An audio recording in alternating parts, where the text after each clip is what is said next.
ஆண்டவர் சொல்கிறார், உன் வாழ்க்கையில ஜெயம் உண்டாக்கும், உன் நம்பிக்கை வீண் போவதில்லை, உன் வாழ்க்கையில நிச்சயமாகவே ஒரு முடிவு உண்டு. முடிவு வராது என்று சொல்லக்கூடிய காரியத்தில் கர்த்தர் முடிவை தருவதற்கு சித்தமுள்ளவராய் நான் இருக்கிறேன் என்று ஆண்டவர் குடும்பத்தாரோடு பேசிக் கொண்டிருக்கிறார். வழக்கு விஷயமாய் ஓடிக்கொண்டிருக்கிறீர்களா?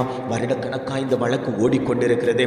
இந்த வழக்குக்கு ஒரு முடிவே வராதா? நான் என்ன செய்வேன் என்று தேவ சமூகத்தில் கேட்டுக்கொண்டீர்கள் அல்லவோ? ஆண்டவர் சொல்கிறார், அந்த வழக்குக்கு ஒரு முடிவு உண்டு. உன் வியாதி பல வருடங்களாய் உன் சரீரத்தில் இருந்து கொடுத்து கொண்டிருக்கிறது அல்லவோ? இந்த வியாதிக்கு எப்பப்பா முடிவு வரும்னு தேவ சமூகத்தை நோக்கி பார்த்தாய் அல்லவோ? உன் வியாதிக்கு ஒரு முடிவு உண்டு. உன் கட்டிகள் கரைந்து போகும். உன்னுடைய பலவீனத்தில் ஆண்டவர் பலன் தருவேன் என்று ஆவியானவர் பேசிக் கொண்டிருக்கிறார். ஆண்டவர் சொல்லுகிறார், நிச்சயமாகவே உன் குடும்பத்துக்கு ஒரு முடிவு உண்டு. அந்த முடிவுனால உன் குடும்பம் வளரப் போகிறது. யாரெல்லாம் உன்னை எதிர்த்து வந்தார்களோ, போராடினார்களோ, வழக்காடினார்களோ, யுத்தம் பண்ணினார்களோ, இவர்களை எதிர்க்க என்னால் முடியல ஆண்டவரே, நீர் எனக்கு உதவி செய்யுங்கன்னு சொல்லி கேட்டீங்க அல்லவோ? அந்த தெய்வம் தான் இன்றைக்கு சொல்லுகிறார், இனி உன்னோடு அவர்கள் வழக்காட மாட்டார்கள், இனி உன்னோடு அவர்கள் போராட மாட்டார்கள், அவர்களை தேடியும் காணாதிருப்பாய் என்று ஆவியானவர் திட்டமும் தீர்மானமுமாய் குடும்பத்தை பார்த்தவர் பேசிக் கொண்டிருக்கிறார்.